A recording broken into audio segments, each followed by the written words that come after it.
Have you prayed? Have you planned? Will you participate? Next Sunday, we're expanding our giving through our church's first push offering. If you have never given before, it's a great day to start. If you give periodically, it's a great day to step up and become a consistent giver. And for those of you who give every week, you can increase your giving with a special weekly offering. This push offering will do two things: allow us to cover the cost of installing the needed new roof on the Family Life Center and addressing the landscaping and waterproofing around the front of the sanctuary. So pray about what to give, plan to give consistently, and then participate by bringing your offering every week. Many of you have already taken the next step in your giving and already started your push offering. And the new giving platform, PushPay, is designed to help you be consistent in your giving. It's easy to set up and only takes about 30 seconds to give.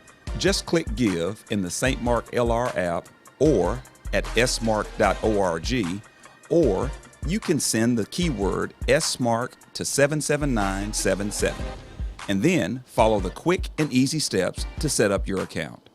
Let's all push together.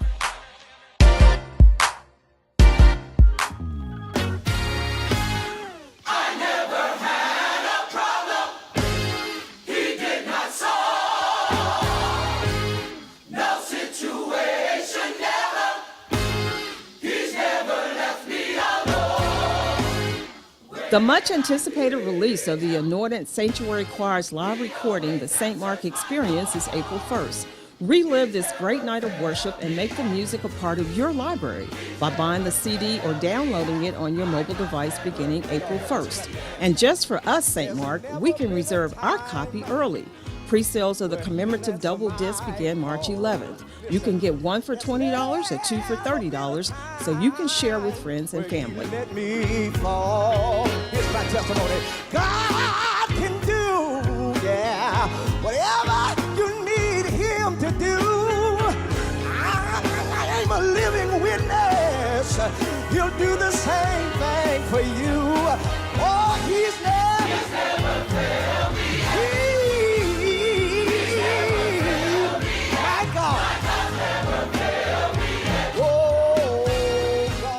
Many recognitions during Black History Month focus on important figures that have become familiar. Each of these played significant and crucial roles in the history of our country. But every Sunday this month, we will bring to you stories about Africans and African Americans who have helped to shape Christian theology.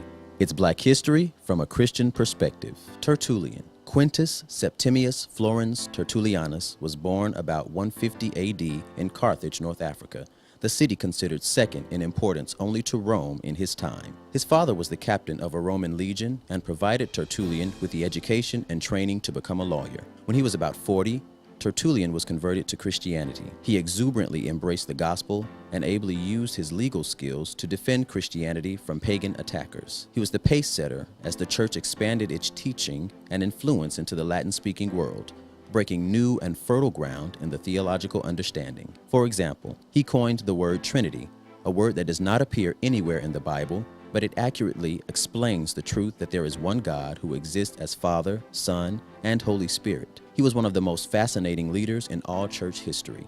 Tertullian had a tenacious sense of the truth and frequently railed against the church's conformity to the world and compromise with surrounding paganism. The spirit of Christianity, wrote Tertullian, is of meekness, peace, and purity, while the public shows and sporting events only excite the wild and furious passions of anger and lust. Licentious speech is condemned by God, and what a man should not say, he should not hear. Tertullian was a man greatly used by God to define and defend the essential doctrines of the faith. We are still benefiting from his ministry today.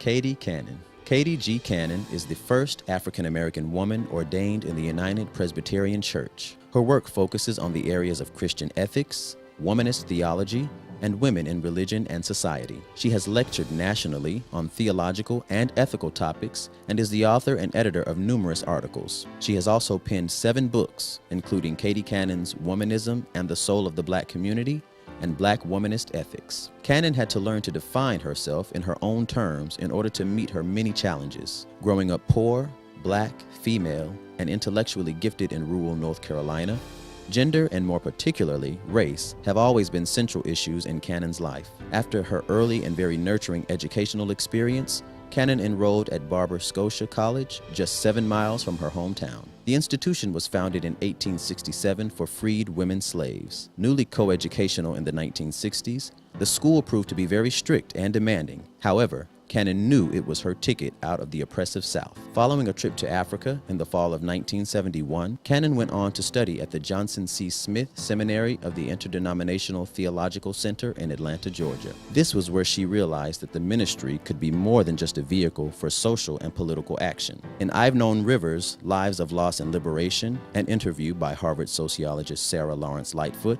Cannon pronounces that by the end of her 2-week introduction to the ministry, she felt challenged in her identity as a black person. She states, "I found my voice in seminary. I realized that Christianity could be a liberating force, and my job, my calling, was to get the word out to people. When people think of black people, they think of black men, and when they think of women, they think of white women." Cannon knowingly chose to enter a field overwhelmingly dominated by white men. But, as she told Lawrence Lightfoot, "I named the dualisms. I helped to make the dichotomies real." She earned a master's degree in philosophy and her PhD from New York City's Union Theological Seminary, even while having to press for acceptance in black male study groups and all women's study groups. For her, being a teacher has been a love that resides deep in her bones.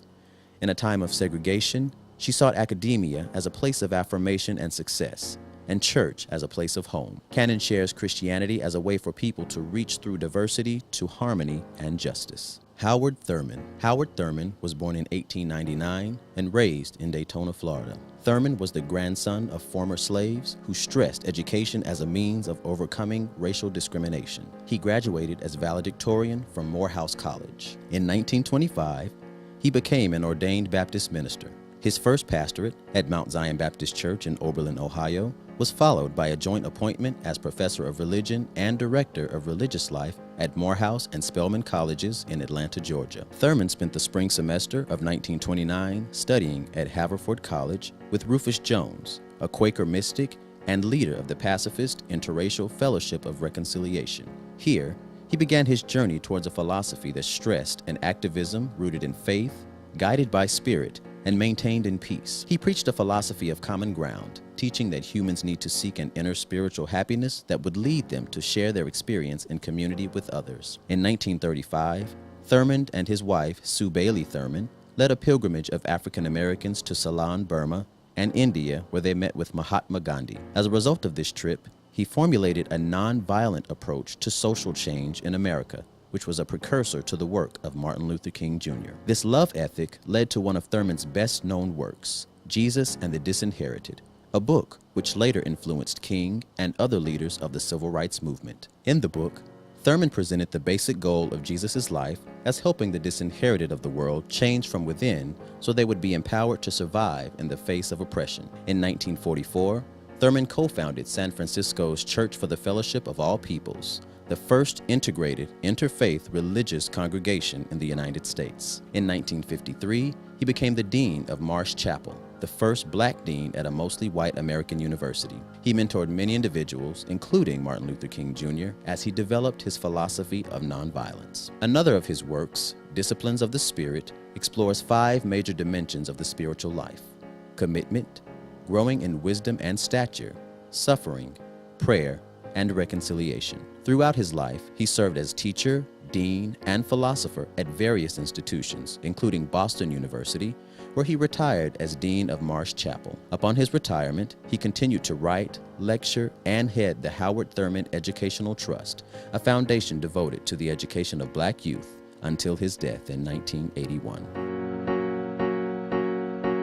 This has been another Black History Moment.